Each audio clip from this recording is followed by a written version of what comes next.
Hi, today I'm going to show you how to tie the bloody return knot using the wishbone jig.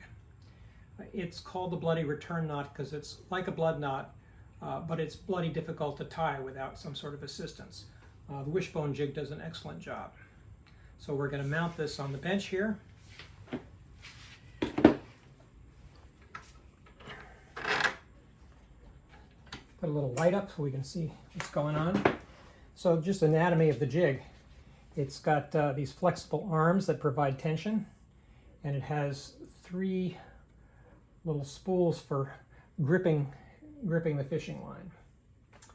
So to do this, here's just a little piece of different colored braid we're going to use as a tool in a few moments, and we'll come back to that. And I think what we're going to do here today is we're going to work with a couple of colors.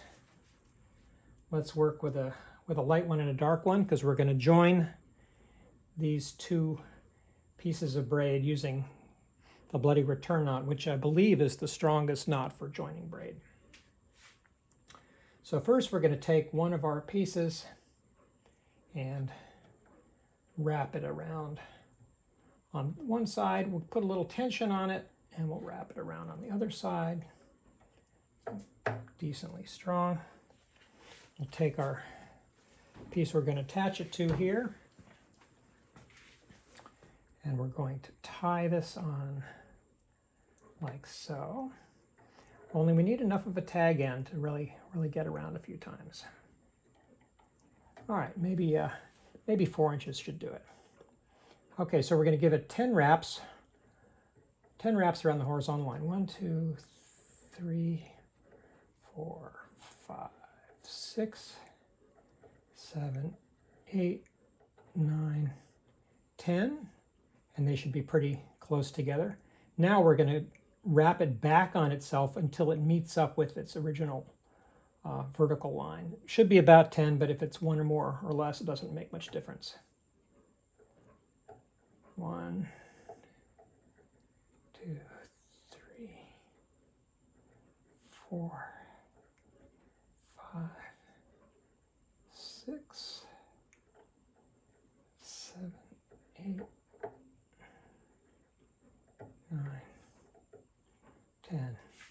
Okay.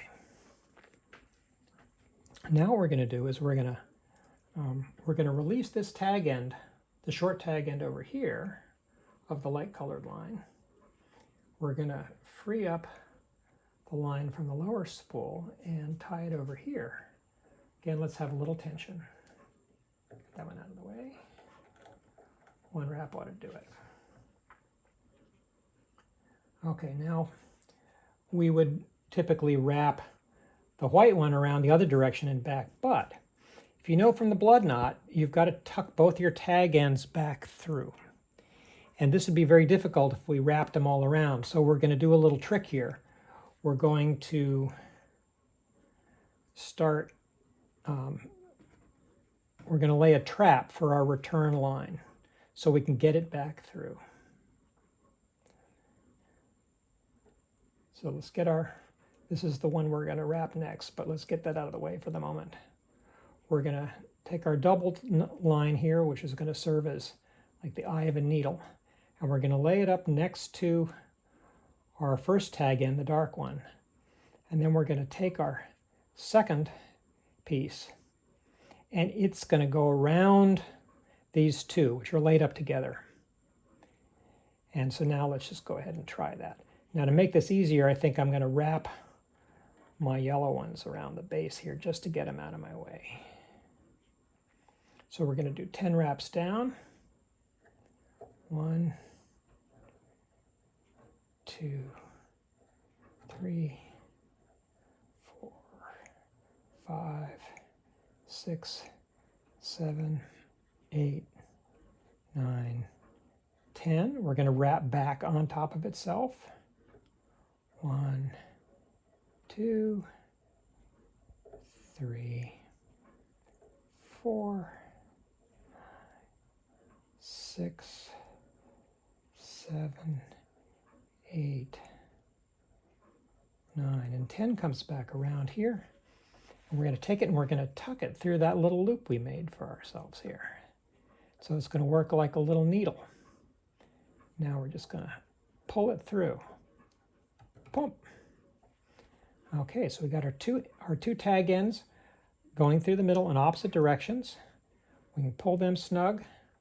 We can pull the knot snug. You can scooch it down if you want, but that knot isn't going anywhere.